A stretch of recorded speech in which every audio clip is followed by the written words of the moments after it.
Good evening or good day, wherever you are. Thank you very much for tuning in. It's Stuart, the Unrepentant Atheist here, doing my weekly live stream. I hope I'm coming through loud and clear. I'm using the microphone from my laptop, so it doesn't work as well as the headset that I wear, but as this is going to be a live stream, I prefer just to use the microphone which is embedded in the laptop. It's more comfortable. So I'm going to be talking about essentially the line, Matt Dillahunty and Aaron Adair, and then he did another one with Paulogia. So I'm going to be covering both of those. I was really quite surprised to see that Matt did two shows in one evening. He's got quite some stamina. He could go over, 6 hours? That's quite admirable. And of course, the big news that we've had this week is that there's been an assassination attempt on Donald Trump. And I noticed straight away when I watched the line on Monday morning, I watched it this morning, recorded, is that Jimmy made a big announcement at the beginning, essentially saying that he wasn't going to be platforming any conspiracy theories or, anything much to do with the shooting. So, all right, I mean, it took him 5-6 minutes to make this announcement, which surprised me a little bit. I must admit, when I heard about the shooting, oddly enough, I immediately thought about how Matt Dillahunty would respond to it. I mean, it goes without saying, there's absolutely no need at all for Matt to say, I absolutely condemn this shooting, etc., etc. There's, no matter how odious somebody is, your worldview is either such that we live in a democracy and we do things by democratic means and by no other means, non-violent means, of course. So in a way, there's no need to say, well, I condemn the shooting. And I think that Donald Trump is an awful person, but that goes without saying. Surprising me to hear Matt saying that. I can only imagine that I'm not aware of this, but there may be people out there on YouTube with channels saying, I don't know, for all I know, it's a shame they didn't, that the aim wasn't better, and a shame they didn't kill Trump. There may be atheists out there saying that. I've got absolutely no idea. And it may well be that Matt and Jimmy both wanted to distance themselves from that, which obviously is understandable. But I was pleased, obviously, that during the show, there was nothing about Trump at all. So that was good. Anyway, I suppose also my thoughts were that this assassination attempt, is it more likely that Trump is going to be elected because of it, or that he's going to lose because of it, or that there's going to be no impact whatsoever? And I suspect there will be no impact whatsoever, although when I first learned about it, my first thoughts were that this could mobilize the Trump vote. But of course, when it came out that the person that pulled the trigger was a Republican, I think probably there will be no overall impact. So anyway, let's just go on to the show, or rather, we'll do in a minute. I want to just talk about, what do I want to talk about? Yes, I've been watching programs during the week. One of them was an old one from Richard Dawkins talking to Deepak Chopra. I've never seen Deepak Chopra actually talk. Actually, visually, I've never seen him either. So he's quite a smartly dressed. He dressed in the Western style, and he looks like a highly intelligent person. He is very articulate in the way that he talks, but the substance of what he actually says, it's riddled with fallacies, absolutely riddled with fallacies. I can see how people are attracted to this kind of thing, because they like to think in terms of mind over matter, that there's an eternal energy which goes on forever, and they are part of that sort of universal energy, and in that sense they'll never die, and the connectedness thing of everything, and as he calls it, some kind of bizarre use of the term quantum consciousness. As we've seen before, that People who argue for this type of worldview appropriate scientific terms for their own purposes. And unfortunately, millions of people have bought into it and made him a very rich man. But he's not the first person to sell this kind of message, and people will go on throwing their money at absolute nonsense. There's a neuroscientist who claimed that he died, gone to heaven, and came back, and he wrote a book about it. And he's a multimillionaire. People, it's really good business. I'm beginning to think I'm in absolutely the wrong business. I'm into skepticism and clear thinking and rejecting any kind of claim, mainly extraordinary claims that haven't met their burden of proof. Nobody wants to hear that. I've got people in my life who believe in this kind of magical thinking, and they don't want to hear my skepticism. So, I mean, my best friend tells me that I'm too skeptical, that he's surprised that I believe anything at all, etc., etc. Yeah, I mean, what I'm talking about doesn't sell. Maybe that's why I'm living in this one-bedroom rented accommodation. Yeah, there's no money. There is absolutely no money in critical thinking. I mean, unless you're somebody like, I don't know, Professor Dave, who does a brilliant job and he deserves the revenue that he's got coming in from his channel. But by and large, there's no real market in what I'm peddling, which is basically clear rational thought and rejecting extraordinary claims unless there's really strong extraordinary evidence. Nobody wants to hear about that. Everybody wants to hear, go and hug a tree, become one with nature, and all the animal spirits, pray to Jesus, etc., etc. That's what sells. What I'm talking about doesn't sell. Okay, let me just read one or two of your comments. So we've got Lee Jam. Yeah, okay. I was surprised as well about how, I was surprised at how long his statement was and that he made a statement at all. He made a big deal out of it. I'm really surprised. Actually, I shouldn't be surprised because it's the kind of knee-jerk thing that Jimmy will do just to get some attention and make it look like he's a big, important person. I'm sorry, but that's how he comes across at times. Okay, let's have a look. Anytime I hear the word quantum, I think of Deepak. Yeah, unfortunately. I mean, look, I met somebody online.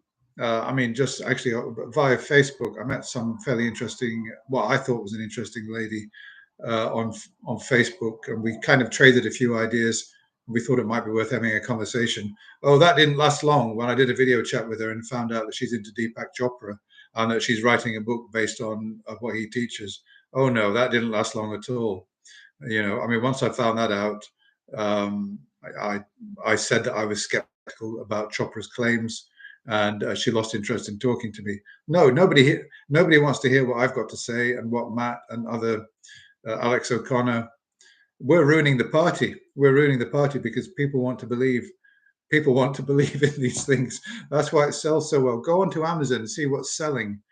It's not the art of critical thinking. It's not the art of skepticism. It's books about the afterlife, near-death experiences, quantum consciousness, New Age mysticism, life after death, and all these things. That's what people want to read about. They don't want to read about anything that's truly factual and scientific. Well, that's not quite true because popular science is actually quite a big seller, but even bigger seller is all this wishful thinking and pseudoscience. Okay, let's see what else have we got. Okay, they always go on about Trump. So Lee Jam is saying, but when something that looks very dodgy at first happened to him, we're all supposed not to talk about it. Okay, well, all right, let's not get into that. Okay, so let me go on then with The Line. I don't know if you guys have seen the 2 episodes of The Line that went out.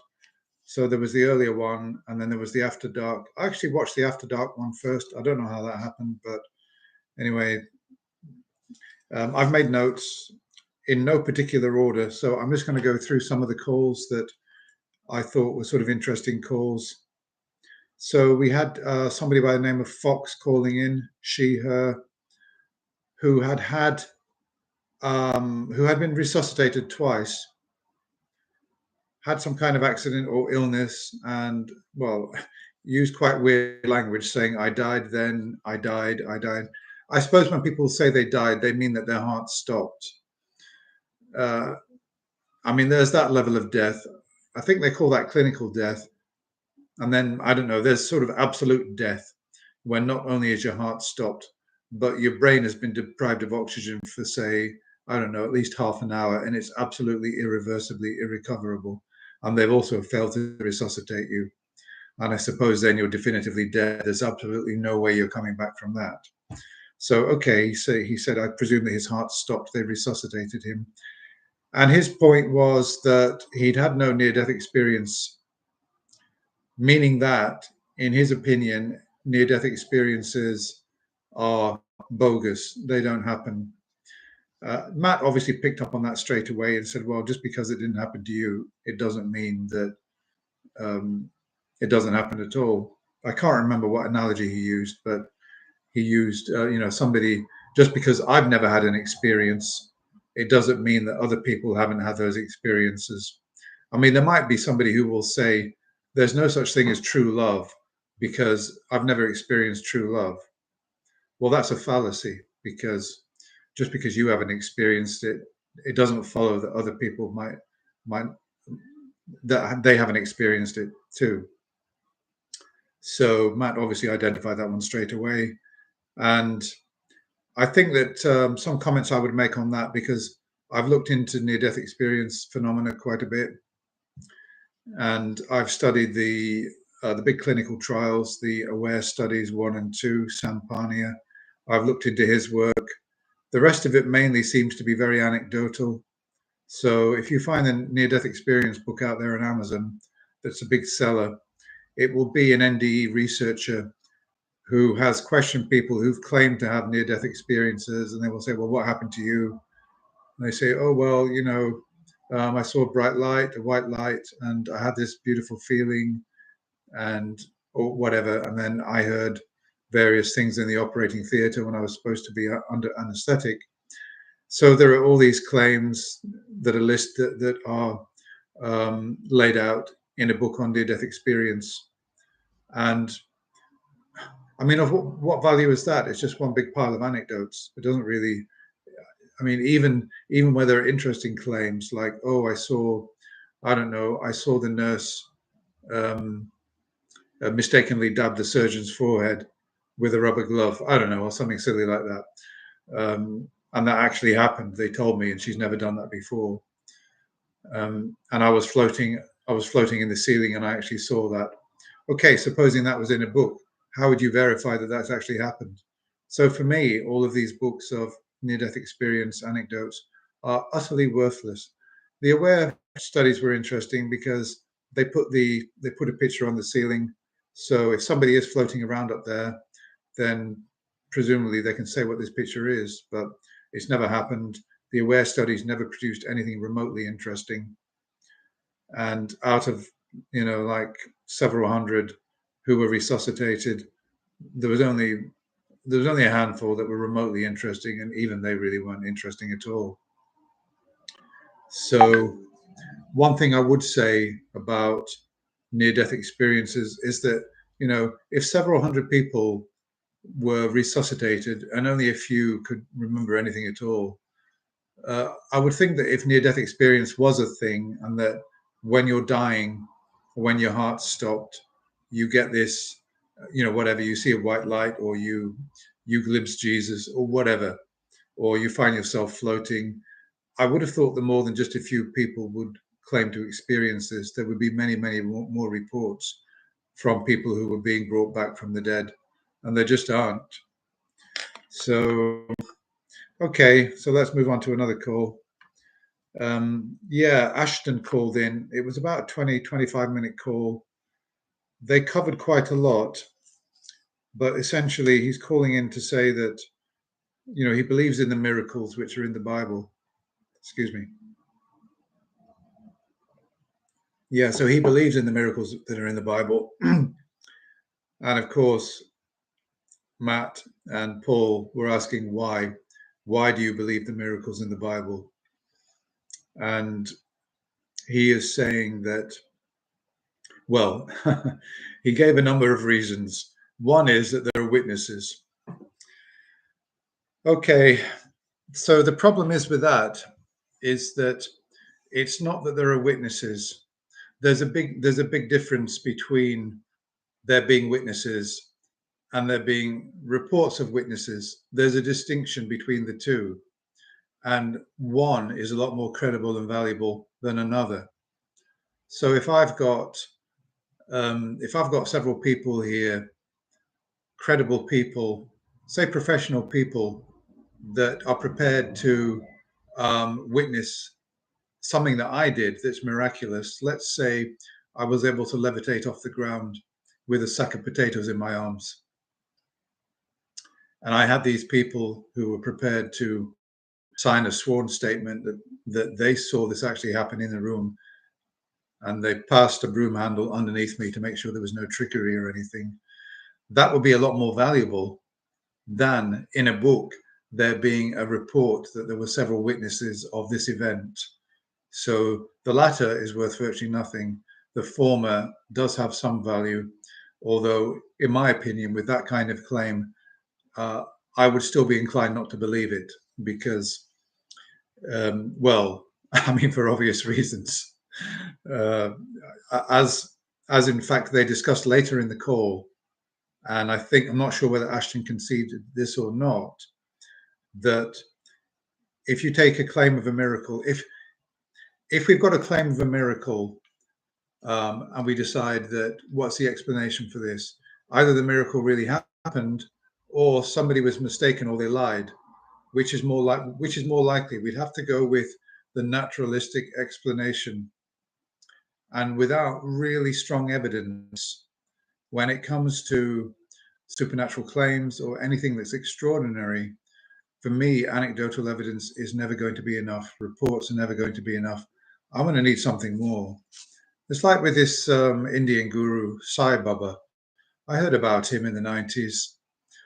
I met his followers telling me that he'd done amazing things. He could do magic. He could materialize things. He could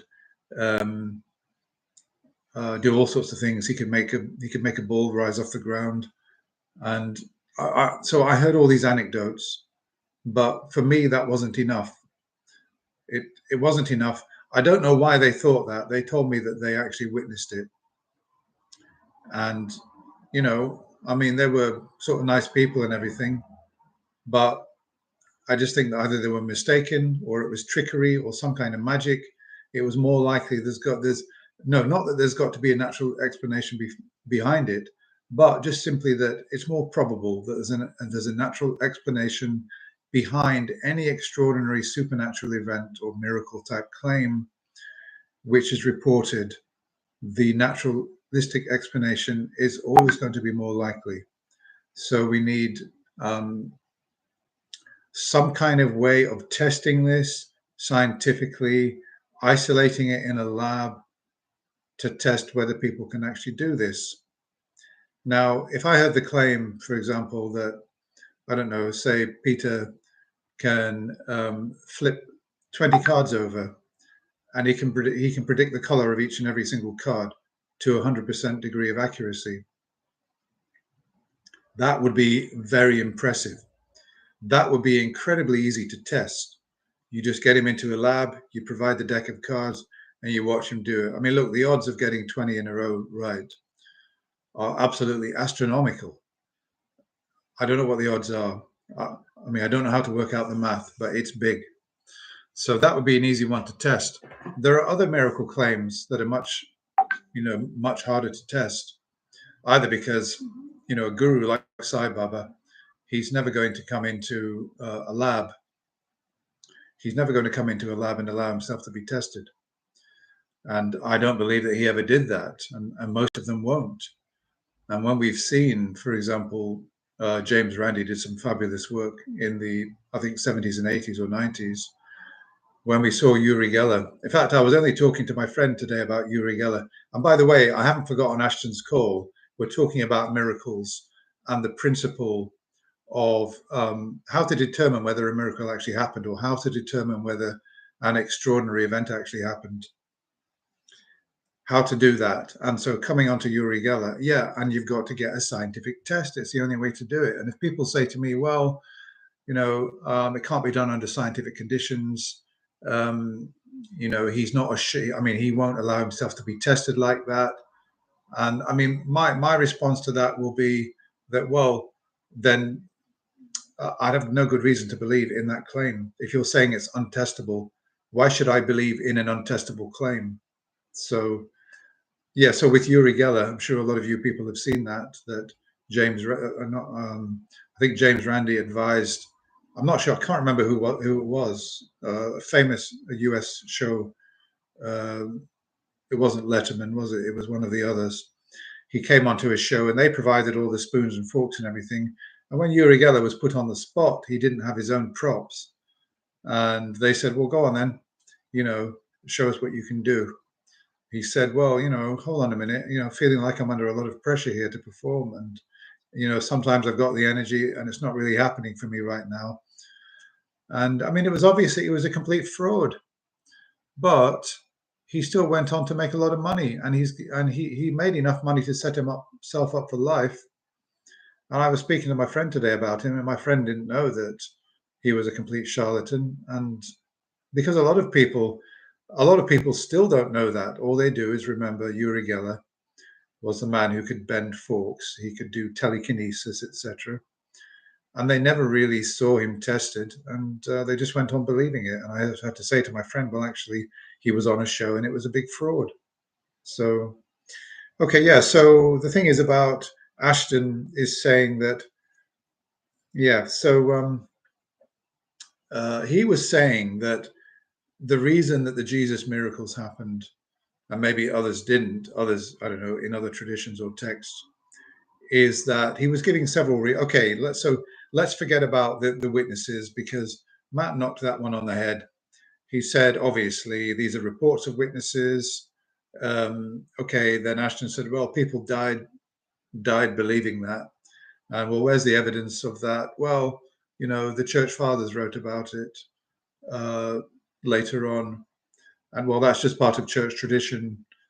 And it's like all the supposed martyrdoms of the apostles. I think only one or two of them can be confirmed, and then we don't know what the circumstances were, because people say, well, they died insisting that they believe in the miracles and that they believe Jesus is the Son of God, and they were not prepared to recant. You're assuming that they had the opportunity to recant.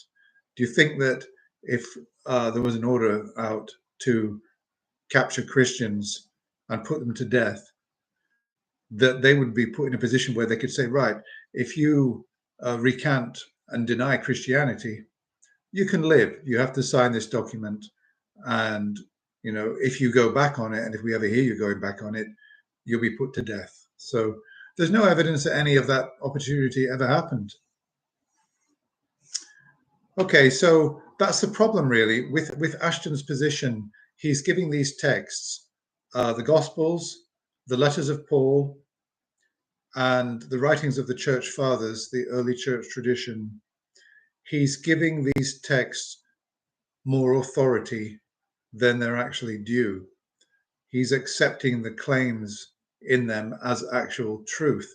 And the only reason that he would do that, now look, he's accepting the claim that there were 500 witnesses. Why is he accepting the claim that there were 500 witnesses? Well, let's face it, because he's already a Christian and he believes in the Bible, and he believes that the Bible has authority. Okay? Now, if he believes that the Bible has authority and that whatever the Bible says are true, he doesn't need the witnesses. The witnesses are not necessary, because he believes that whatever the Bible says is true. So I don't really see that now. But on the other hand, as Matt said, and as Paul said as well, that if you were constructing a theological text, an evangelical text, and you wanted to gain as many followers as possible and convince people that something was true, you can invent witnesses, because people are not great critical thinkers. They read a book, The book claims, well, this happened, it was extraordinary. I know it sounds unbelievable, but there were witnesses. There were XYZ, John, Peter, Paul, etc., witnessed it, plus 500 others. Somebody who's a little bit gullible, a little bit short on critical thinking skills, think, I didn't realize that. I didn't realize there were witnesses. Well, maybe that actually really happened then. And that's how they think. They don't realize it's a report of witnesses. It's not actual witnesses. So, yeah, something else that he said, Ashton said, is that a lot of the detail in the Bible, a lot of the detail in the Gospels is actually authentic. And that because this detail is authentic, it validates the claims. And Matt said, okay, so, Matt made a good point. He said, so if I'm writing, if I'm writing, for example, Matt keeps reptiles, Matt breeds snakes. Matt also appears on an atheist show called The Line. He's 200 pounds. He's had open heart surgery, and he keeps a pet dragon. I thought it was a brilliant, that is such a good example. It illustrates perfectly that no matter how many true details you proceed an extraordinary claim with, it doesn't validate the extraordinary claim. So there are details in the New Testament. There are details, for example, this one is often quoted, that when Jesus was being crucified, a spear was stuck in his side, and I believe that water came out and not blood. This is something that is quite a sort of common thing. That it's a detail which is authentic, because I believe that we know that this is what could happen when you were crucified. There's a biological, medical reason for it. I'm not too sure what it is, by the way, but because I can't remember. But let's say a lot of Christians say, well, that is such an authentic detail. Why would they put that? Unless Jesus had really been crucified and unless he was resurrected, why would they have put that this spear was stuck in his side and water came out? And as Matt rightly said, that if you're good at storytelling, and we see this with real fiction, we see this with good writers, that they try to make their story as authentic as possible by verisimilitude. They include details which seem real, which seem consistent with reality. And in the case of the Bible, we have lots of details of verisimilitude which are consistent with reality. And then suddenly we get a detail which is inconsistent with reality.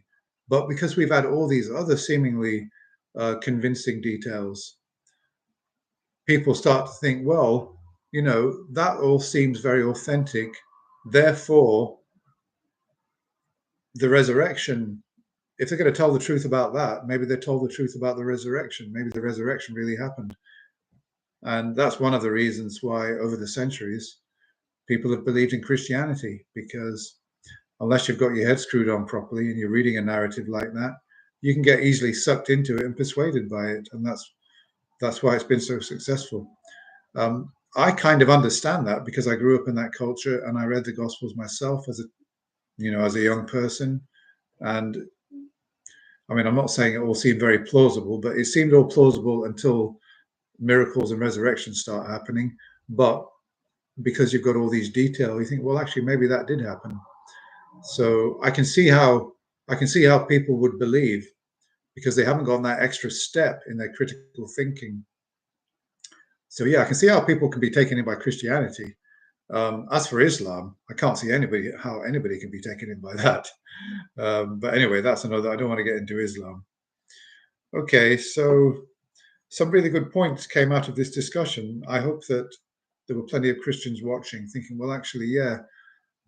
Every single argument they've got Tacitus, they've got Josephus, they've got Pliny the Younger. They think they've got all these historians on their side. And if they would tune in to something like Ashton's Call, all these were dealt with one after the other. They were all knocked down like Skittles. And if you knock 10 Skittles down, 10 fallacies, what's left?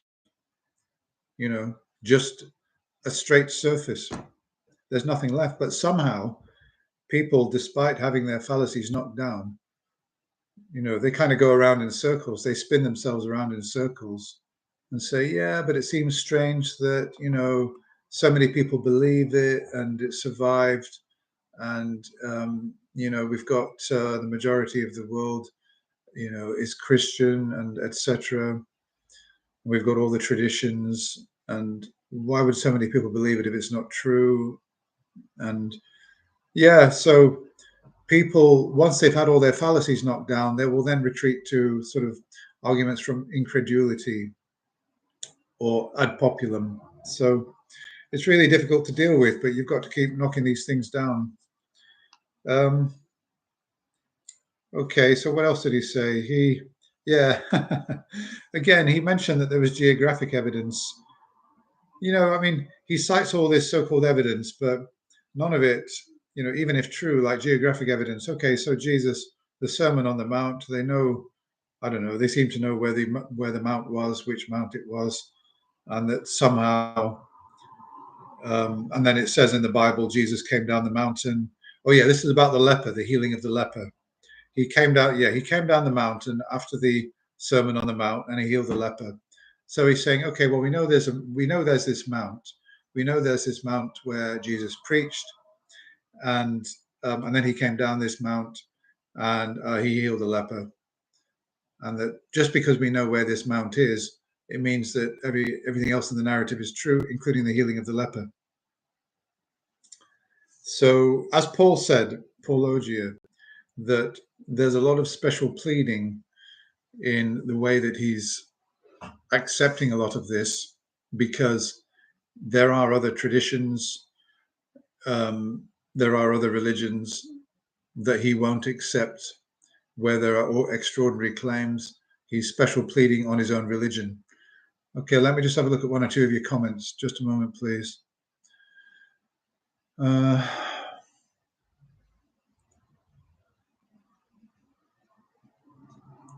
Okay, Daniel, the host, let's see what you're saying. The host did not accept the witness accounts that are laid out in the Bible as fact. Yeah, well, claiming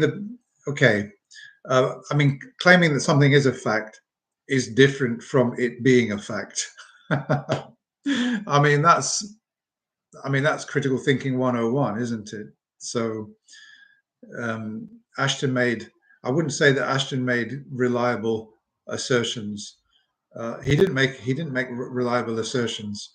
He made assertions which he couldn't corroborate. He was talking about corroboration, and his corroboration, none of them stack up.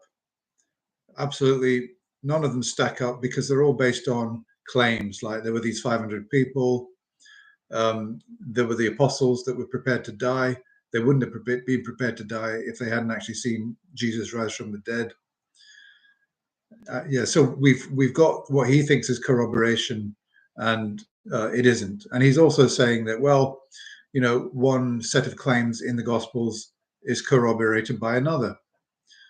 So we've got 4 Gospels, and they all kind of agree that Jesus was crucified, and that, to a greater or lesser extent, the resurrection stories establish that Jesus rose from the dead. But as Matt said, that the earliest Gospel, I think Mark, that Luke and Matthew copied out word for word a lot of Mark and then just embellished it with some of their own detail, and that Mark itself may well have come from another document before that, Q, which in turn was maybe from oral tradition. So you can write, look, it's like, let's say Agatha Christie's Poirot. She wrote all these different Poirot novels, didn't she? And you could say, well, the detail in the novel, the novels all kind of corroborate that this character Poirot really existed. And that's just nonsense. Or, that he had a friend Hastings, etc. Or I could have used a Harry Potter example, that we know for sure that Voldemort was the evil one, or we know for sure that Voldemort existed because because he appears in the Harry Potter novels, one of the earlier novels, and then we see him in the later novels. And we also see King's Cross Station in London. London's a real place. This all corroborates that Voldemort really existed as a person. I mean, if J.K. Rowling had written this as, like this really happened, not that it's a story. So there's a misunderstanding there about what constitutes true, real, reliable corroboration. Okay, let's have a look. Daniel's saying, it's interesting how you are coming to these conclusions that Ashton did not draw valid conclusions. I heard the same call and I was pleased to hear. Well, no, I didn't. I didn't. It's not. It's not interesting. I don't know what you mean by it's interesting. Name me a valid conclusion that he came to, and why it's valid. I didn't hear him reach his conclusions are that Jesus was resurrected, that the miracles really happened. How are those valid conclusions? So, okay, maybe you'd like to argue that with somebody else in the chat room, or if I see you reply to that. Yeah. Okay. All right. Let me move on. Well, okay. Let me just see what other notes I made about Ashton's call. Oh yeah, he said that. Yeah, he said that in those days. Yeah, because look, I mean, here's the point: if somebody really was risen from the dead, it would be such a monumentally spectacular thing. Like, for example, the Romans knew that Jesus was definitively dead because of the way that crucifixion works. Nobody could really, I would think that nobody could probably survive it if they, I don't think the Romans would let anybody down unless they were properly dead. Most likely that would be the case. We know how brutal they were. Frankly, they would probably run somebody through the heart just to make sure they were dead before they took them down. I don't know about that. Maybe that's true or not. But the point is that if Jesus was really seen by 500 people, this would have got around to the authorities. I mean, somebody would have said something. They wouldn't. 500 people couldn't keep something secret like that. That a man, this man crucified under Pontius Pilate is dead, and he's risen. He's been seen. He's got holes in his hands. He's walking around. He's still preaching to his followers. He's preaching that the day of the Lord is coming, and my kingdom will supersede all other kingdoms. I mean, do you think that's something that the Romans could let go? No, they couldn't let that go. They would be out looking for Jesus. And at least I would have thought that somebody would have written something down. I mean, they weren't all illiterate. The Romans, and I suppose the Jews, the Pharisees were literate people, and there were historians who were actually writing down history. Why didn't somebody write down that was contemporary that this man Jesus, has been seen alive? It's a miracle, a real miracle. But there are no such writings. There are no reports of Jesus being seen, except in Christian writings. That's the problem. So when you quote Tacitus, when you quote Josephus, and whoever, none of these are corroborating remotely anything like that a resurrection happens. They're just saying that there are Christians, this is what they believe, and that's what historians are saying now. If you go to, I don't know, let's say Britannica or a major encyclopedia, and you look up the word Christianity, and it will say a religion whose believers hold that Jesus was a son of God, and they believe that he resurrected and rose from the dead. So Britannica is describing all this as a set of beliefs, not as facts. If you go and look up Julius Caesar in Britannica, it will say a Roman general and emperor who lived, whatever, I can't remember what the dates are. Should we say, I don't know, 34 BC to, no, it would be like, I'm just guessing, 80 BC to 30 BC or whatever. I will give dates who conquered Britain and conquered Egypt, etc. Had an affair with Cleopatra. No, forget about the Cleopatra bit. But not cross the Rubicon either. I've been through this with people. But no, but Julius Caesar was obviously a real person, and they've got, the history on Julius Caesar is actually, there's a lot of it. So, and there's lots of corroboration because different people were writing about him. And for Jesus, we don't have any of that. We just don't. It's one of the things actually that makes it so interesting that there's so little on Jesus, just what we've got really in the New Testament, Paul's letters, and really not much more than that makes it so kind of tantalizing in a way. This man in this story claiming that he's the Son of God and he resurrected, etc. Okay, so no, there's no corroboration as far as I've seen so far. Let's have a quick look at your yes, sexy music, you're right. No contemporary accounts of Jesus being crucified. Okay, but I'm happy to accept that Jesus was crucified under Pontius Pilate. I don't have a problem with that. I think maybe he probably was, but as I heard another New Testament scholar saying that to the Romans, Jesus was such a non-entity that he wouldn't be written about. And the only reason that eventually he started appearing in Roman writings like Tacitus is that he had followers, and followers were starting to become a bit of a problem. Otherwise, Tacitus never would have said a thing. Pliny the Younger never would have said anything. Okay, let's have a look. XE Music says Romans also wouldn't have cared if some Jewish person called themselves a god.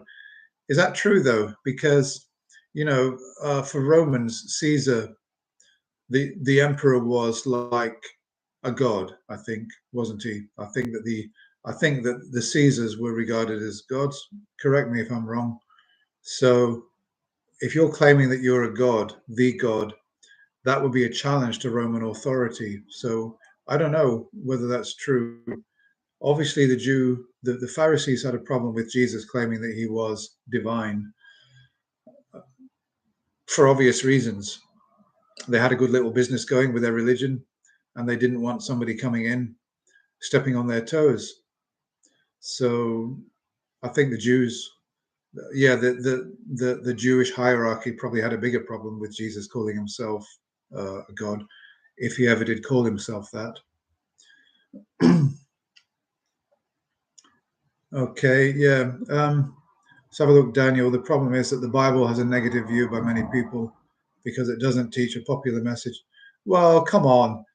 I was praising the Bible 2 weeks ago, and I was going through the Proverbs, saying how much I enjoy the Proverbs, the Psalms. There's a lot in the Bible I enjoy.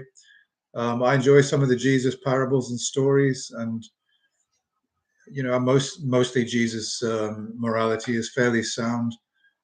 And I don't think he was always literal. I've been through this before, like turn the other cheek. I don't think it literally means if somebody hits you, you should offer them the other cheek. I don't want to go into that, but I don't think it's true that it's not a popular message, because Christian morality, let's forget about the slavery and some of those other things, but let's say liberal Christianity as it is today is, more or less in line with secular morality. So no, it's a popular message. I would say it is a popular message because it gives people the chance of eternal life, and everybody wants to live forever. So, in fact, it's a really bad sign for Christianity that despite promising people eternal life, that people are drifting away from the churches. So, it is a popular message, but the way that society is going, where people have got more money, they're probably happier than they've been before, and they probably perceive that they need religion less. There's a lot more going on in people's lives, and they just haven't got time for religion. And science has done quite a good job of explaining a lot with the theory of evolution, Big Bang cosmology, etc. And on the whole, most people just haven't got time for religion. Let's have a look. let's just see what your comments are.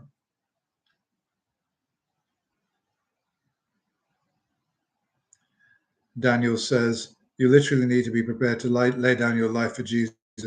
Otherwise, unfortunately, the unbelievable will, I think you mean the unbelievers will go to hell. Okay. All right. That was such a long call. They let him go in the end. I mean, it didn't end with Matt swearing or anything like that. They just said, go back and listen to the call again, because he more or less kept coming back to his script, really. He didn't really seem, of course, he didn't seem to be able to let go. Yeah, okay. Okay, so there is this claim by a lot of Christians. There's a lot of straw manning that goes on where Christians in particular will say to atheists, you're claiming that miracles are impossible. And this is what Ashton said to Matt Dillahunty. He said, well, to Matt, he said, well, you're ruling them out because you believe they're impossible. Yeah, you don't believe in them. You're not accepting this as evidence. You're not accepting the 500 witnesses because for you, a miracle is impossible. And Matt said, no, no, no, no, no. That's not what I'm saying. Matt's not saying a miracle is impossible. He's saying that he hasn't seen sufficient evidence to believe in any miracles. So I like the way that Christians say, you atheists say that, I don't know, feeding 5,000 people with converting a few loaves and fishes into enough to feed 5,000. You atheists don't believe in that because it doesn't look possible. But don't you realize that for a God, it's trivial to do that kind of thing? Well, yeah, we sort of realize that, but it's begging the question as to whether it's still begging the question as to whether it actually happened. I agree with you. If there's an all-powerful God, then obviously that God can do anything. And feeding 5,000 people and converting a few loaves and fishes into, shall we say, 100 barrels full of food will be no big deal for that kind of God. Yeah, but does that God exist, and did that God do that? That's the whole question, isn't it? That's what we're trying to figure out. And it's not that we keep waiting for evidence, because look, let's get real. I don't seriously expect that anybody's going to present me with any evidence, probably for the rest of my life, that any miracle ever happened and that any God exists. I don't believe anybody will be able to convince me of that. I really don't believe that. But that doesn't mean that I'm a resistant atheist, because I'm willing to be convinced.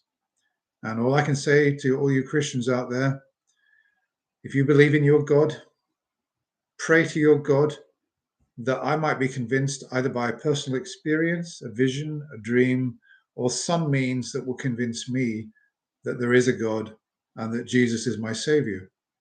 I've asked priests to do this. I've spoken to ministers and said, yeah, I'm an atheist. I don't really believe. And I've said to them, you're a man of God. You pray to your God that I might believe, that I might have that experience. And they've said, my son, I will do that. I presume they've said those prayers on my behalf. And I've heard nothing from God. I'm still waiting. No dreams, absolutely nothing. I dream about all sorts of stuff. Never dream about any God, never dream about any Jesus. Not that a dream about Jesus or God would necessarily prove to me that either God or Jesus exists. But it depends on what they said to me it depends on how convincing it was. I don't know, because I haven't had that experience. Let's have a look at your comments. Religious faith is not a virtue. It's a main attraction. Okay. Daniel says you will find the truth if you seek it. Don't give up. Well, but I mean, what is truth? I mean, Pontius Pilate asked Jesus what is truth, and unfortunately, his answer was not recorded. What is truth? Is it some kind of abstract thing, like in Platonic idealism, that there's another world which is a perfect version of this world, and that truth is some kind of abstract, perfect um, I don't know, concept which is out there, some perfect form truth which can't be articulated in language, but nevertheless can somehow be perceived here on earth. I've heard people who meditate claim this to be the case. That if you go deep into yourself in meditation, you'll come to the center of your being and you'll find the truth of what you are.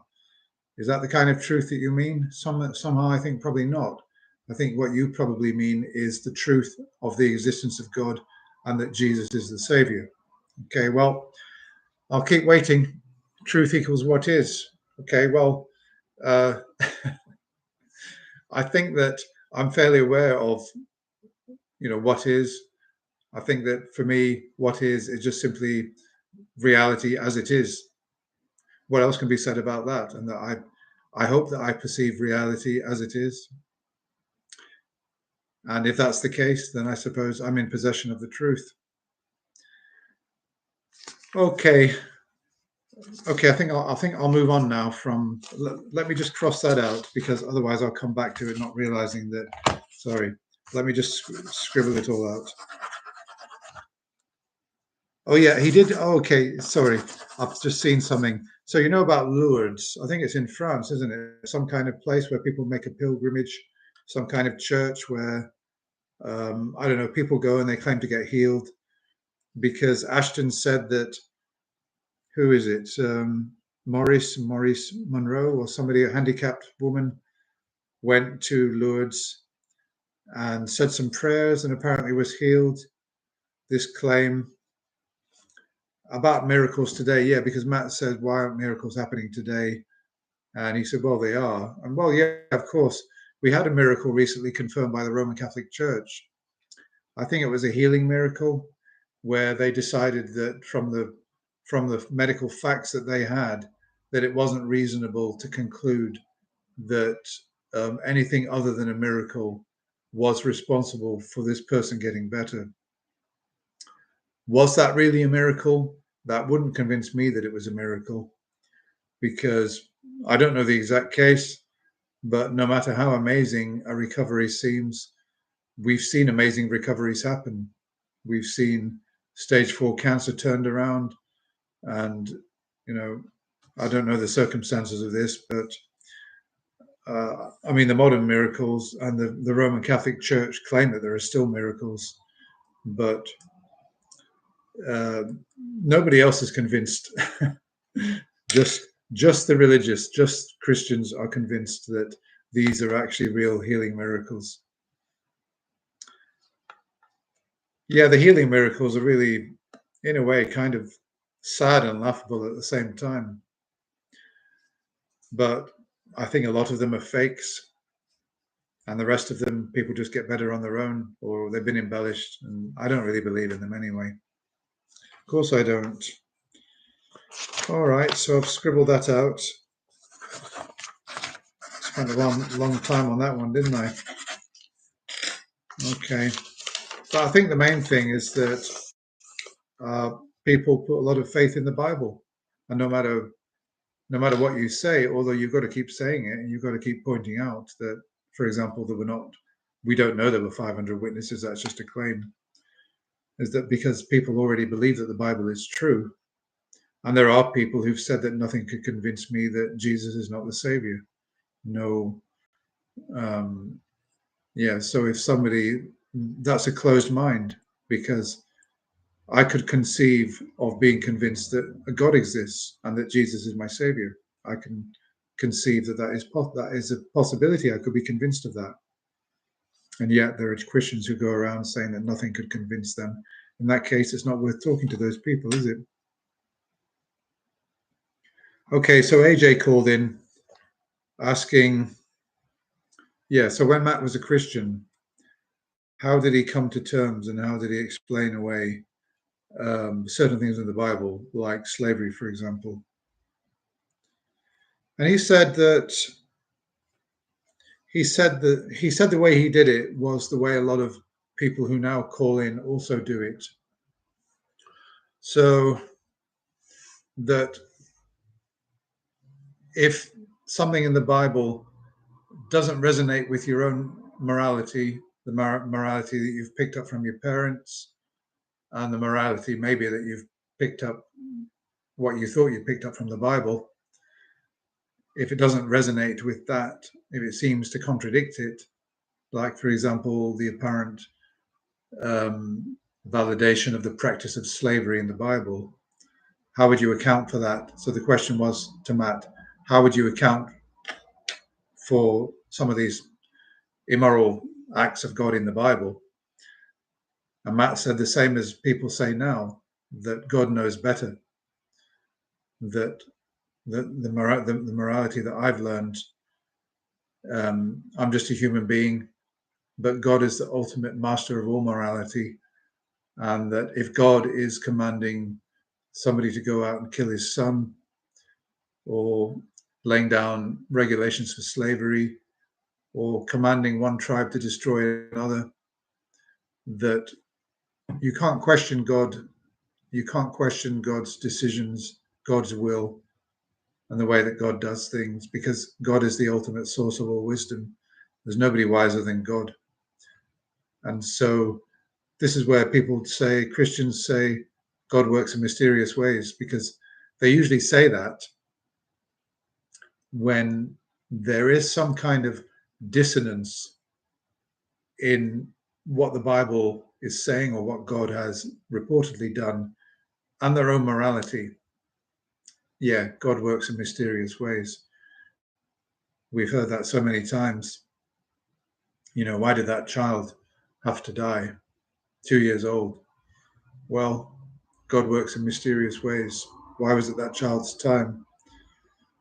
God works in mysterious ways. What more can you say? I mean, it's the kind of thing you can't rebut, because there may be a God, and it may well be that this God does work in those ways. But I've got no reason, of course, to believe that there is a God and that God works in these mysterious ways that appears to contradict sort of common morality. Now, somebody's going to ask me, what do you mean by common morality? And what's your grounding for that common morality? No, I'm not going to talk about that right now.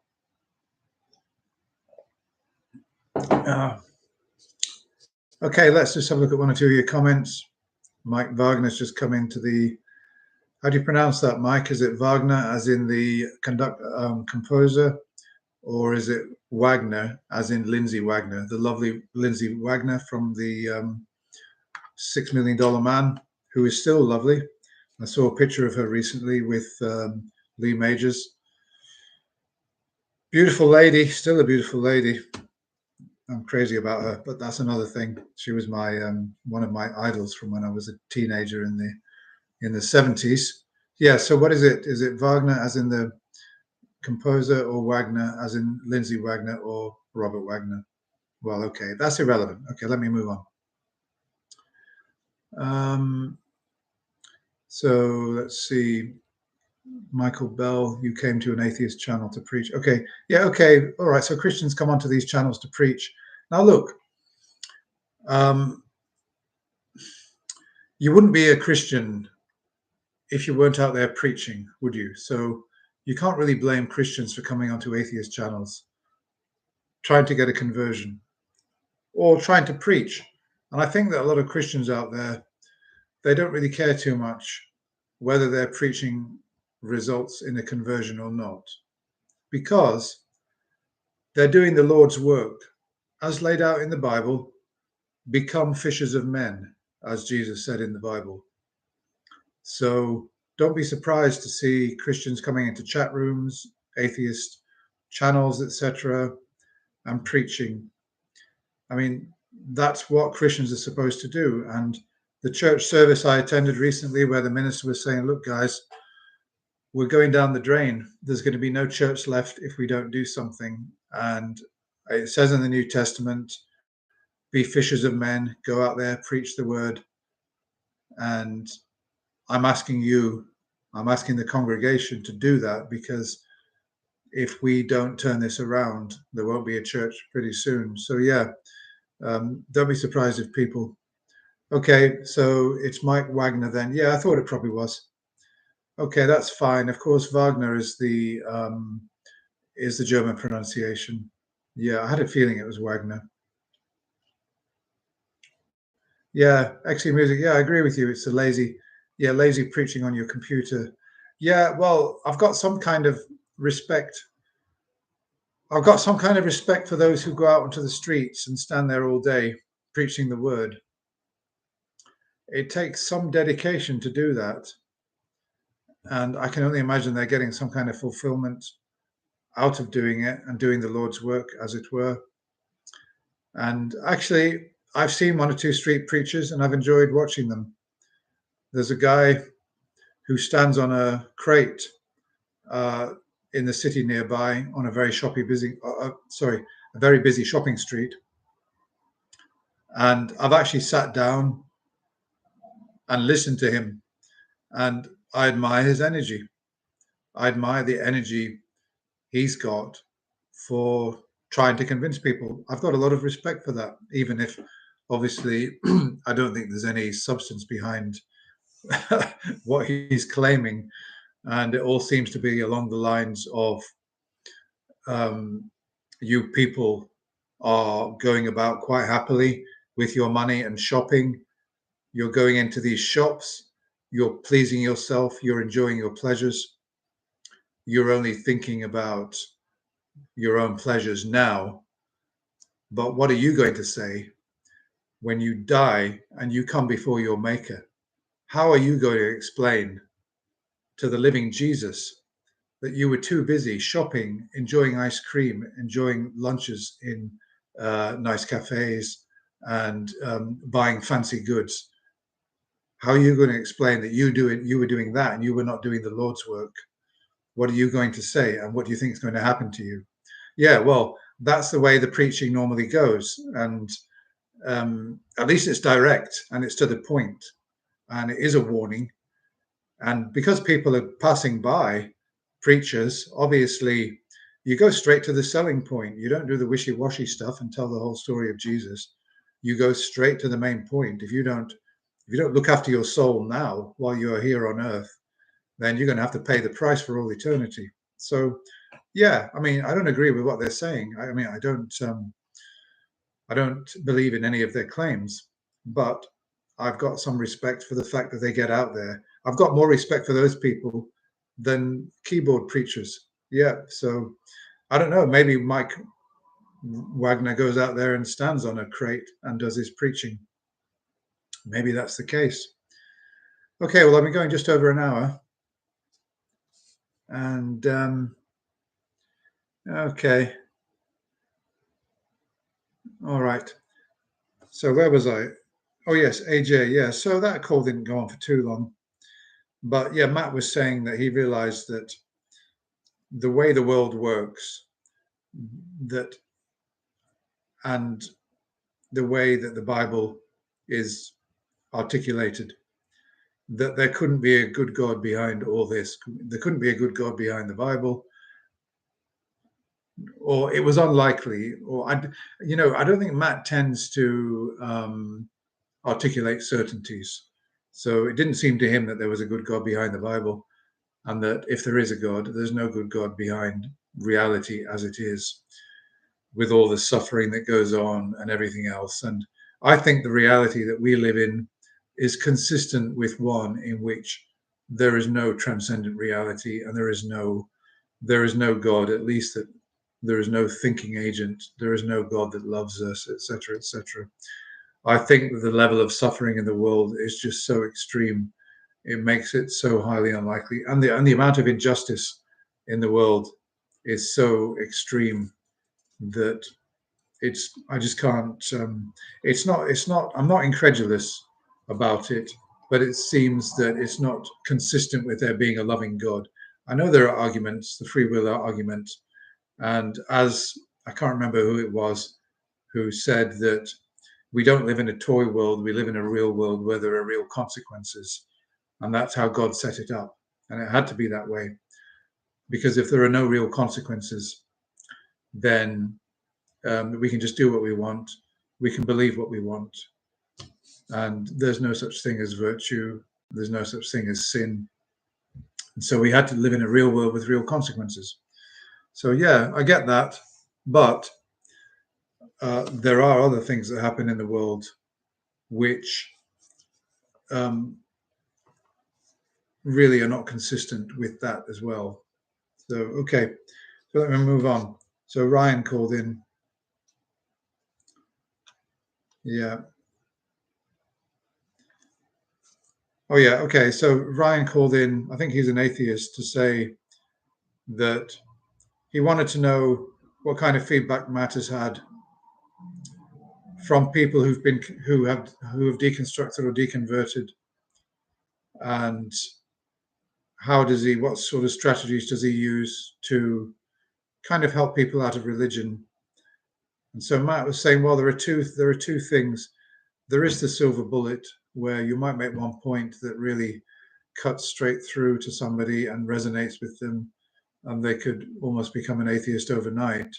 But he said that with most people, it's a cumulative thing, that they might start off believing, and then gradually they the the points that are made, it chips away at their confidence in their religion, and in the end they realize there's nothing left, and they eventually become a non-believer. But it's much less common for somebody to be convinced by a single point. But I mean, I'm not saying I couldn't be convinced by a single point that there's a God. I know that a lot of Christians say that for them it's a cumulative.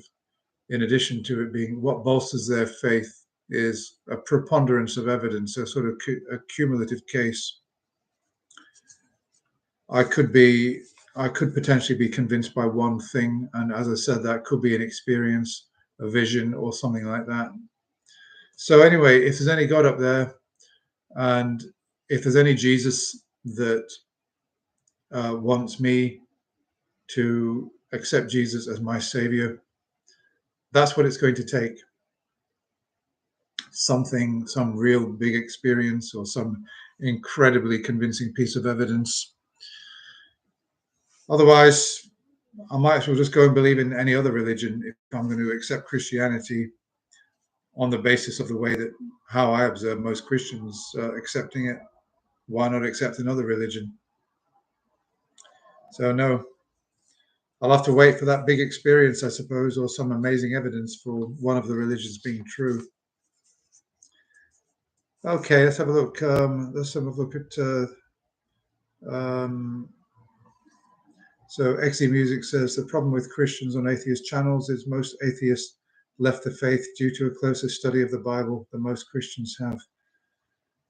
Yeah, well, I can tell you that, the church that I go to, and, obviously, if any of you are just tuning in and wondering, and you haven't watched me before, and wondering why I'm going to church, my partner is a sort of secular Christian, and I go to church with her on Sunday mornings. And yeah, I think that I most likely know a lot more about the Bible than many of those Christians. Having said that, they do a lot of readings there, and I think probably there are quite a few knowledgeable Christians in that church, but I think probably the bulk of them don't really know too much. By the way, I do pay attention during the readings, because part of me doing this and part of me being interested in religion is also being interested in religious documents and how they're interpreted. Because when the readings are done in church, there are two readings, one from the Old Testament, one from the New Testament. And then when the sermon comes, the minister will usually refer back to those readings and base his theme for the sermon on those readings. These readings are supposed to illuminate something about Christianity and life from a Christian worldview. So I think that, apart from supporting my partner, because Christianity is the main religion that I'm kind of opposing, I think it's quite a good thing for me to go in, and I can learn a lot about how a lot of these passages are interpreted and how Christianity is promoted to the flock, as it were. It can be quite interesting. All right. Okay, let's have a look at some of your comments. All right. There's nothing too much there. So Ryan, yeah. Okay.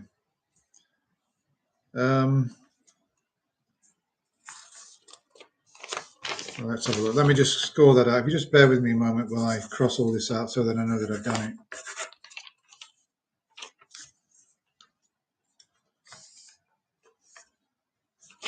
Okay. Oh, it's quite a lot here. Right. So yeah. So there were two shows, and with my notes, I've sort of mixed up the two shows. But anyway, I'll have to just try and make do. So Noah, can't remember which show he called. Let me just read out what I've written down here. It will trigger my memory. And he's asked, "How can I be sure that things I dismiss as false are actually false?"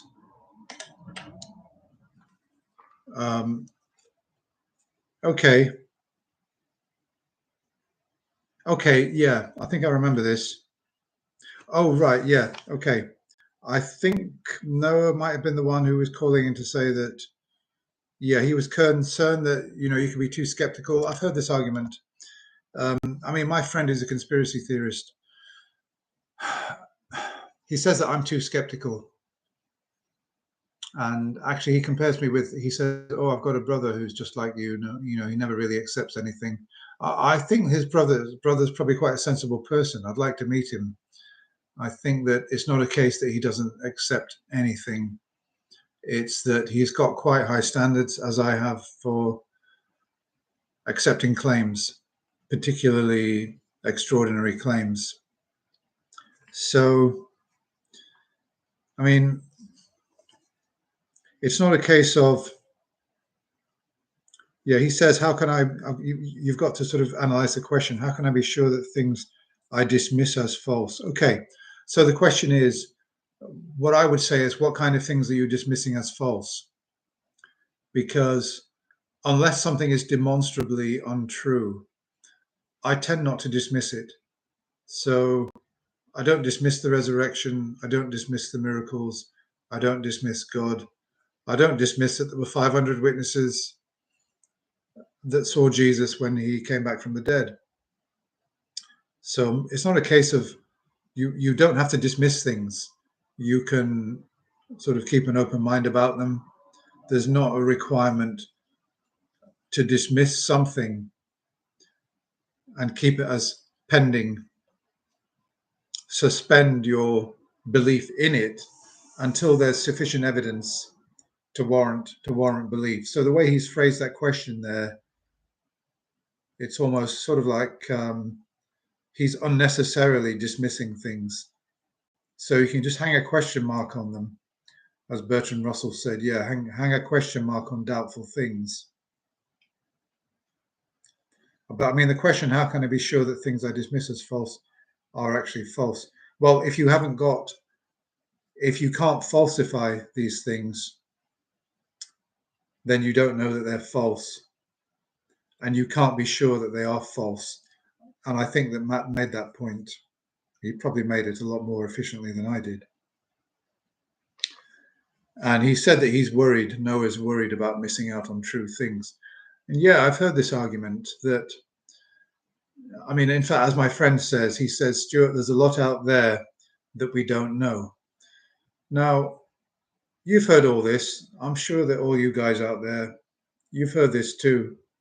You've heard from people that believe in extraordinary claims that there's a lot out there that we don't know. Well, yeah, I agree. There's a lot which has yet to be discovered. But I mean, let's say that, there's a lot out there that is yet to be discovered, which is true, right? And there's a lot out there that will never be that can never be discovered because it's not true. And the problem is, for all those things which haven't been discovered because we haven't yet got the means to discover them, even though they are true. And on the other hand, those things which will never be discovered because they're not true. How do you kind of know the difference between them? And the answer is you don't, do you? That's the whole point. And as Matt said, that those things out there which have not yet been discovered, he's got no idea what they are, and neither do I. But people would have us believe that they do know. For example, people believe in all sorts of gods. They believe in aliens, visitations. You know, they believe in, I don't know, strange phenomena, or they believe maybe that every particle in the universe is somehow conscious. So these would be all the things that they would say are in the set of things which are true, but we're unable to confirm that they're true. So there's no evidence that any aliens have ever visited the planet, and I would suspend my belief on that claim that aliens have visited this planet. But that's not much fun, is it? It's not much fun to not believe in aliens. Not much fun not to believe in flying saucers. Not much fun to not believe that people are being abducted and returned. That's boring. It's boring to suspend your belief in all of those claims, because think about all the reading you can do if you believe in those things. Think about all the alien visitation stories you can read, and all the community groups that you can join and have conversations with people. I can't do that. I'm deprived of that because I don't believe in any of those things. So me going on to I don't know, an Area 43 or whatever it is, an alien conspiracy forum, is a waste of time. So I'm deprived of that. I'm deprived of that because I don't believe in any of those things. So in that sense, I've got quite a dry existence, because I only tend to believe in sort of the material world claims that are consistent with the physical world and the laws of the universe as we know them. So in that sense, you could say that I lead quite a boring existence and quite a dry existence, because I don't believe in tree spirits, animal spirits. I don't believe that everything is one. There's this one big connected oneness. I don't believe that aliens have been here. I don't believe that there are these conspiracies. Yeah, a lot of people would say I lead a really boring life because I don't have all these colorful beliefs. I can't do anything about that. It's just my world. It's just the way that I assess things. And it's not a case of not wanting to believe in these things. I neither want to believe or don't want to believe in them. I don't think it's a question of wanting to believe. To me, it's silly to want to believe in something. If they say, "Oh, do you want to believe that?" I don't know. What should we say?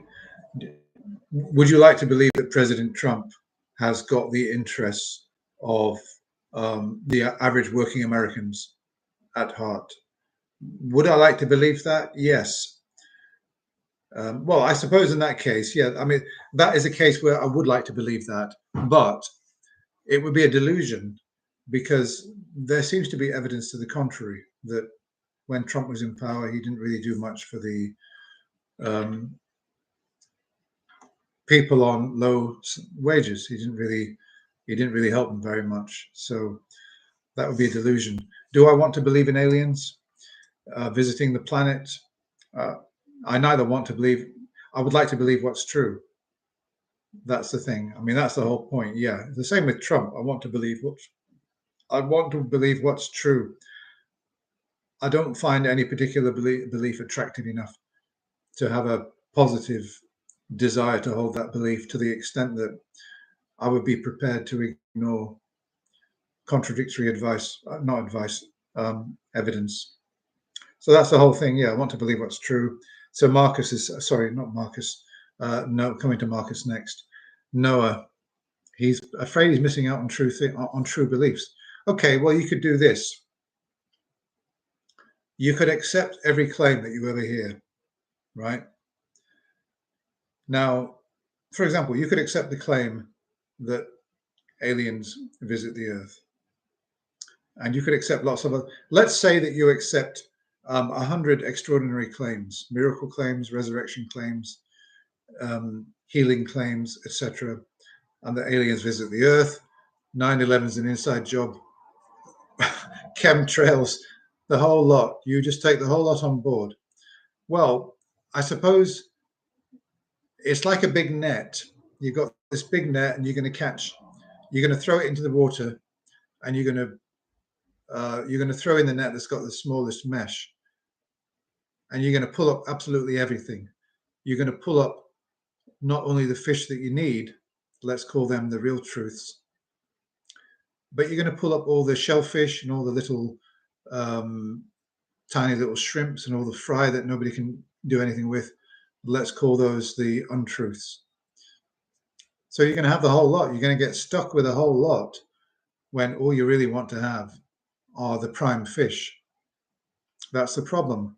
If you make the mesh too small, it catches everything. You just want to catch the truths. So you might well gain a few true beliefs, but you'll take on board hundreds of false beliefs. That's the whole problem. So yeah, Noah finished by saying, good question this, when do you curb your skepticism? And I think that's the point, that a lot of people, I'll come to your comments in a minute. I'll just finish off Noah's call. Yeah, when do you curb your skepticism? So, as Matt said, you don't curb your skepticism, but I think most people actually are reasonably skeptical. That if somebody comes up to them in the street and says, I don't know, if you give me £20, I'll turn it into $1 million. You meet me on the street corner tomorrow and you can have $1 million. They'd be skeptical about that, and they wouldn't hand over their £20. Of course not. So they wouldn't be curbing their skepticism there. But if they see a claim that, for example, there are alien visitations, they kind of like the idea, or that the aliens designed the pyramids and built the pyramids, that was kind of a groovy idea. They might think, oh, yeah, there's not really the evidence for it, but yeah, why not? I'll believe in that, because, how did the Egyptians build the pyramids anyway? Yeah. So, but as Matt said, no, you don't curb your skepticism for anything. There might be times through personal weakness, and I count myself here as well. I've occasionally curbed my skepticism in moments of personal weakness in my life, and I've lived to pay the price. So skepticism is actually, if you've got the strength to see it through, it's actually quite a good way to live, because you will avoid making mistakes. And you'll avoid making mistakes because you're going on evidence. You might want to believe that, I don't know, somebody loves you and that you're going to marry them. You might not take into account the evidence that actually this love just isn't there, and you end up marrying for the wrong reason. I'm not saying that happened to me, but you might make that decision where you've curbed your skepticism and you've got a disastrous marriage on your hands. Okay, I'm going to have a quick. So if that's Noah's call. Daniel says, Stuart, I feel you've gone over some of the finer details too fast. Yeah, Daniel, the reason for that is this is not an exhaustive. I'm going over the line and I'm doing about a dozen calls. And this is really, you can go to the line. I'll put the link in the description below, and you can watch these calls through where they deal in detail. This is really just an overview and my take on the calls. And sure, I could take one point and discuss it for an hour, but that's not what this live stream is about. Okay. Right. I'm boring because I have a lame personality. Is that me? Is that you're saying that for me, are you, Zach? Okay. Fair enough. You're entitled to your opinion.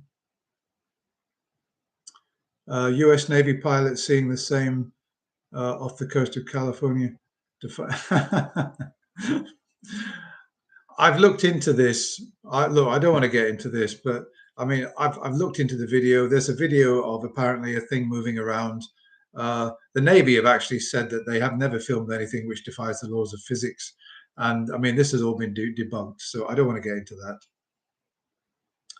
Yeah, I mean, really, for me to believe that aliens and they've come in spaceships, I'd like to see a spaceship crash, and I would like to, to see a spaceship actually recovered. That would be really interesting, but it never happens. Yeah, aliens are an extraordinary claim. Okay.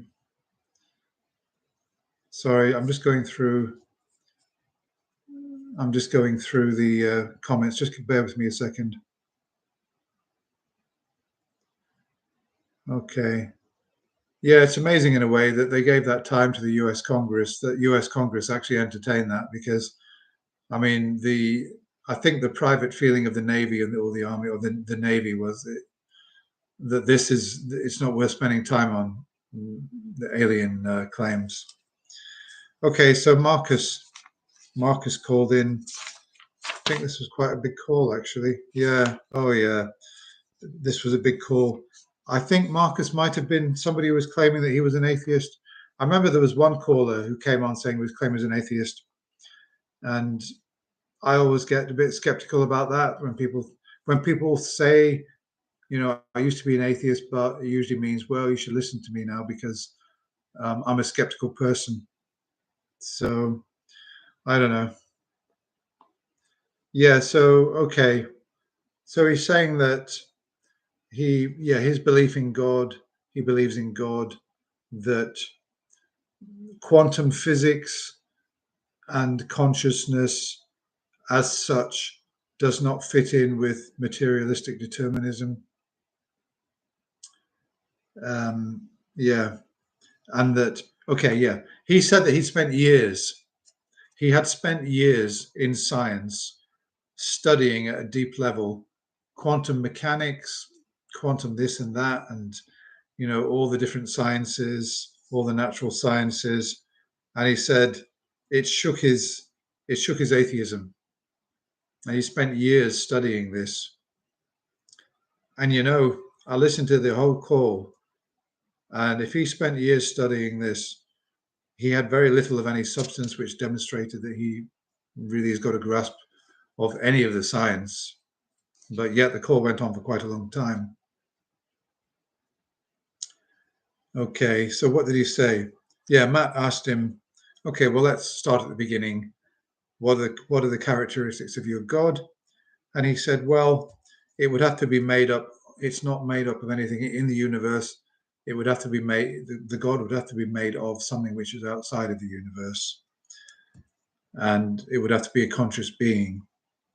And Matt said, well, you've not really, you've just told me what God isn't made of. He's not made of anything in the universe. You haven't told me what God is made of. And then all you've done is assert that there's this conscious being, but you don't know what this God is made of. And you can't really tell me any other characteristics. And then I think the caller said, well, what do you mean by characteristics? Yeah, it's funny, isn't it? I mean, if you ask somebody what's the characteristics of a horse, they'll say, well, it's a sort of large animal with 4 legs, hooves for feet, pointed ears, a long head, and well, whatever, I mean, you could say what the characteristics of a horse are quite easily, but because nobody's ever seen a God, nobody's ever detected one, and there seems to be very little evidence, if any at all, for one. Nobody really knows what the characteristics of a God are. So what they do is they invent characteristics. And I mean, they'll invent and they'll say, well, it's all powerful, all knowing, is everywhere. In a way, they're not sort of characteristics either, are they? I mean, if they were saying, I don't know, there's some energy outside of space and time, some sort of ultra quantum energy, which we've actually managed to isolate in a lab, and we've proven that, this could potentially constitute a God, what God is composed of, because we've also shown that it's got some strange kind of similarities with neurons or something like that. And I mean, at least then you'd be saying, okay, well, yeah, it's made of this particular substance that we've managed to isolate, which we've artificially made it, and we think it observes out, it exists out of space and time. Sorry, I'm talking nonsense now, but I'm just trying to get a grasp of trying to say what we mean by characteristics. But when you've got something which is so abstract as a god, how, in a way, how can you say what those characteristics are, and something which is not proven to exist? Yeah. Okay. Right. Who are you talking about, Zach? You're talking about me. Stop talking. Well, I'll lose everybody who's watching at the moment. Okay. All right. Let me continue. Actually, maybe I should get rid of Zach. How do you do that? Let's have a look. Go to channel, pin message, put user in timeout, hide user on this channel. Zach, bye-bye. Okay, that's Zach gone. I mean, I wouldn't mind Zach being around if Zach was saying something that was constructive. I mean, even if he was saying, Stuart, you're talking rubbish because, you've strawmanned Christianity, then that would be something I would leave him in the room. But because he's just saying, oh, you're yapping and you're talking rubbish, then what's the point in having him in the room? Okay. Okay, right. Yeah, back to Marcus. Anyway, okay. Characteristics of God, couldn't really say much there. Why is it a conscious being? Okay. And this is it. Why, people, a lot of theists can't grasp how a conscious being can actually come from non-life. So he said, how could it be otherwise than that there is a God? The God that exists has got to be a conscious being. Yeah. And because we've got conscious beings in the universe, and consciousness cannot possibly come from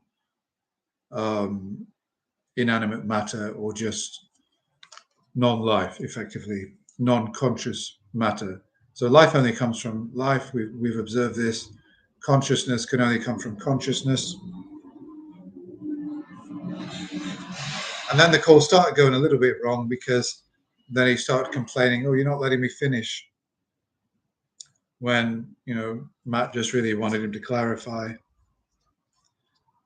So the question is, why do you believe this? And he's saying, well, there have been observations in quantum mechanics which require consciousness.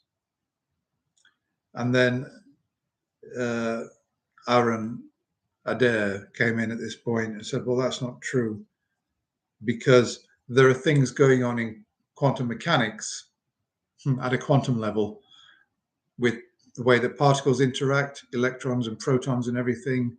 In order for them to interact, consciousness is not required. So it's not true. So his assumption there, his argument, was not an argument. His claim is just not true. So then he went on to Penrose, and Penrose talks about quantum fields. Yeah, this is actually what he said. This is why I say he's been studying this for years. He's been studying this for years, and yet about Penrose, he said, oh, there's a book by Penrose.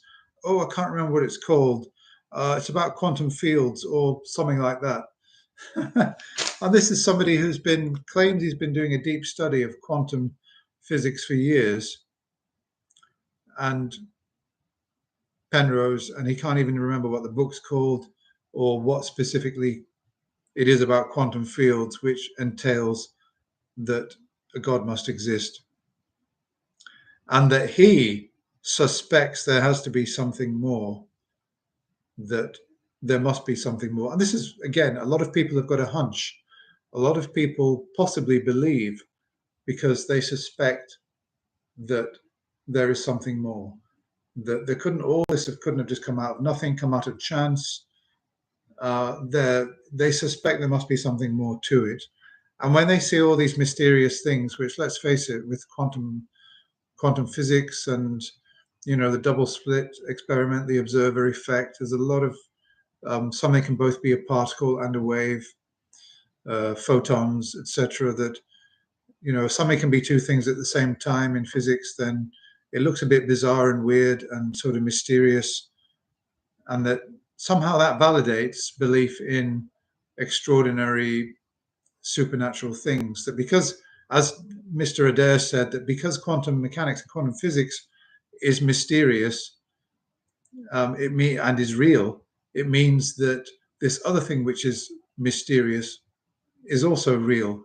They're without any justification using one to validate the other, and it doesn't on any proper level of critical analysis, it doesn't work like that. And then he goes on to saying that, yeah, the argument from it's such a complicated universe that all this complexity could not have come just from pure natural forces alone.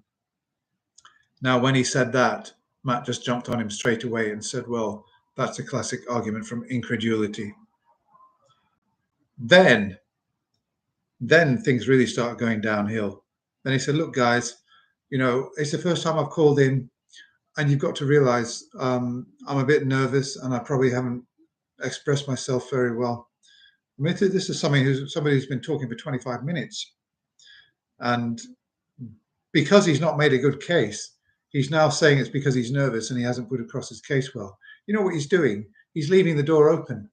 He's leaving the door open for his beliefs and for his claims.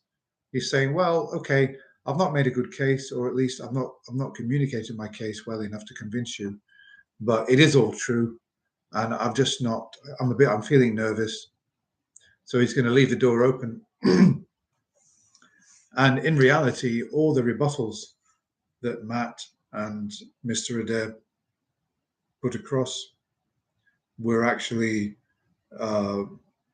strong, meaning that on all his claims, as far as I'm concerned, the door is all but shut, and the way that the reasoning that he has. Yeah, okay. So then he went back to life can only come from non-life. So then Matt said, so you're ruling out that life could have occurred naturally. This is the thing.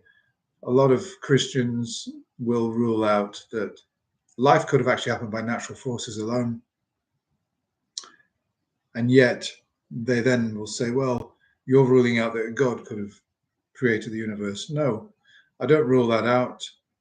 And I don't rule out, it seems to me from the evidence that everything came about naturally. But, well, if you find evidence that there is a creator and it convinces me, then, or if it convinces the people that matter, the scientists will say, yeah, it's impossible. Abiogenesis is just completely impossible. We're ruling it out. We've proven that it's impossible. We'll have to look for another explanation. And that's the thing. You don't immediately have to go to a God. There could be other explanations besides a creator God for life coming from non-life. So at 1 hour 39, I've actually written this down. He flips out. This is where, actually, he started off with a pile of fallacies, but at least he was quite articulate in the way that he was communicating them, and he was fairly calm. But he started, I think that his mind was spinning around with all the rebuttals, and he was realizing that all the pillars that he was erecting his faith on were crashing down one by one, and his mind was spinning around, and he was in some sort of strange cognitive or emotional dissonance. And he completely changed character, and he was accusing Matt of, talking over him, and he won't let him talk. And Matt said, well, how many times have we asked you to demonstrate a conscious God? And then it finished off with Marcus saying, why are you so emotionally involved with all this? So again, making it about Matt. And this is really one thing you must never do when you're discussing these things with somebody, is never make it about the person. Oh, you're angry, or you're unbalanced. You haven't you haven't done the reading because you're too lazy, and it's best just to address what they say. There's no need to get personal. When you start getting personal, it means you've run out of ideas, you've run out of arguments. Okay, and then he hung up. He hung up without saying goodbye, and he ran away. So yeah, that was his call. All right. Wait a minute. Yeah. Who phoned in? Danny, I think. Yeah, Danny. He came in with a question: is there something that never had a beginning? He's a theist, by the way. Matt dealt with that, and he said, well, I think he left it open. He doesn't know whether there is something that never had a beginning. Okay, forget about that. What was interesting about that call is they went on to morality. And I think he asked Matt, what's the basis of your morality? Matt explained it to him.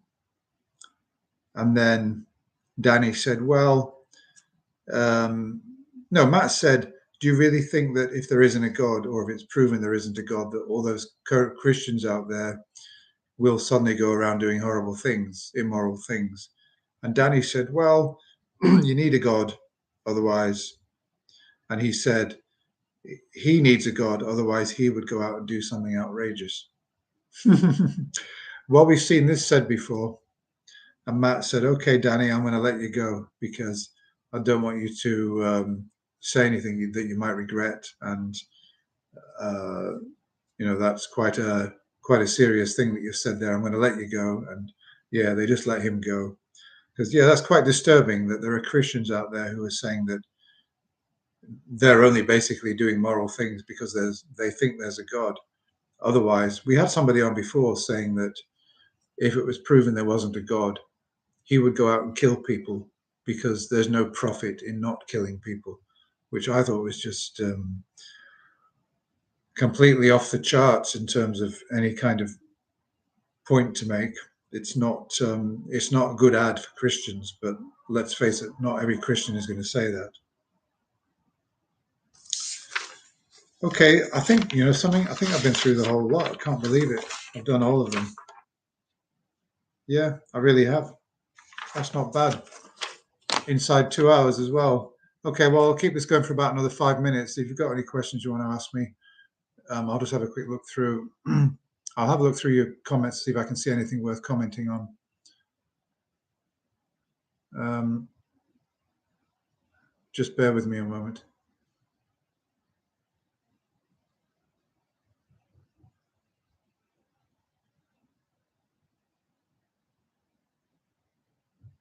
Okay, well, I'm glad to see that you're having conversations between yourselves in the chat. That means you must be bored with what I'm saying. So I'll have to up my game next time.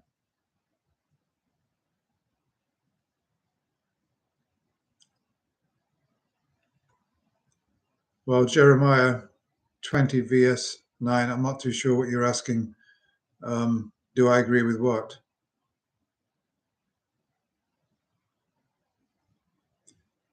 You said you made another comment saying, I don't understand how the same people who only believe in the science deny basic biology. I'm not too sure what your point is.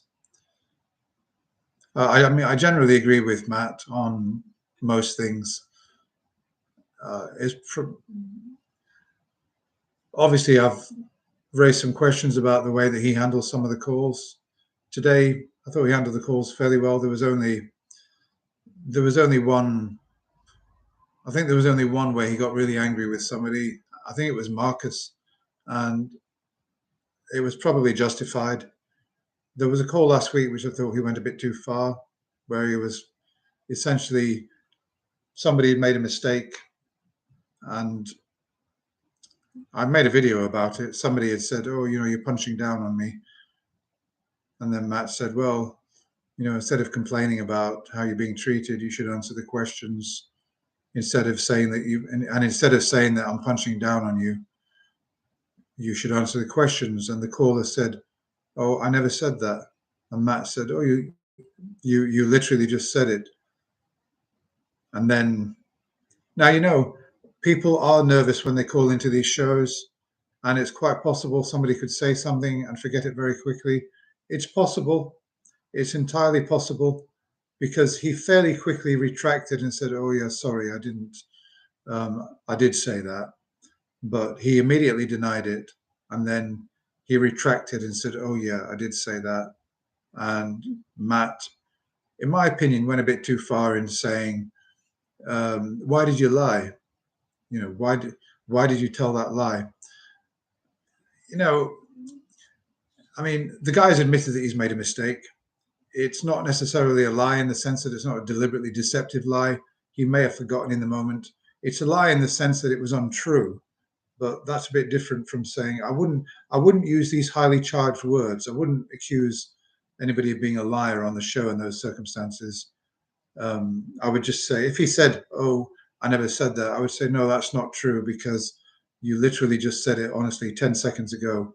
We can rewind if need be, or people in chat can confirm you did actually say that you're punching down on me. Don't you remember?" And then he would say, "Oh, yeah, sorry, I did say that." There's no need to immediately go and say, "You're a liar. Why are you lying to me? Explain now." And if the next words out of your mouth are not, "Matt, I lied because," then you're off the show. I wouldn't handle things that way myself, but Matt's got his own way of doing things. So that call went a bit too far, I thought.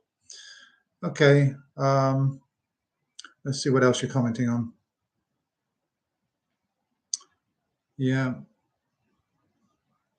Are you incapable of? Okay, wait a minute. Surely some current Christians would act in unsavory, unmoral ways if they discovered there was no God, simply from the shock. But yeah, maybe some would. Yeah. Okay. Um, okay. Well, let me just think quickly. Yeah, just briefly, just to fill in the time before I sign off. Um, I watched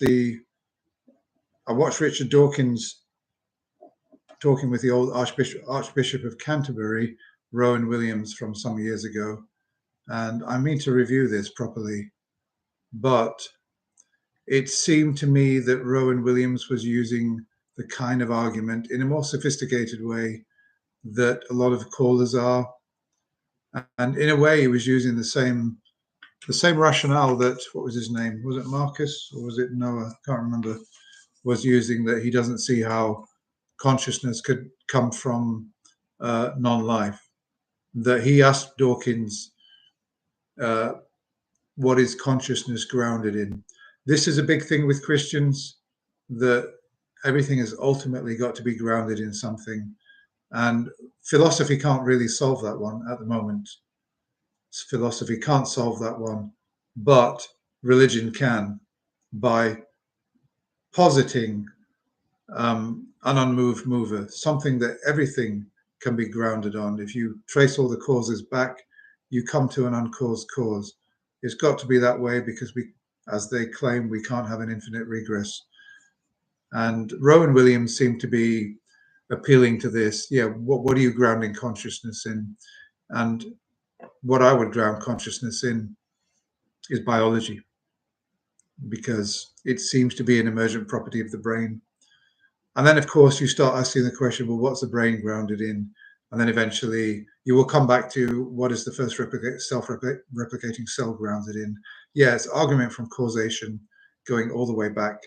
And so it's amazing that somebody so sophisticated as Rowan Williams, Archbishop of Canterbury, has got such a primitive, in my view, quite a primitive rationale for his belief in God.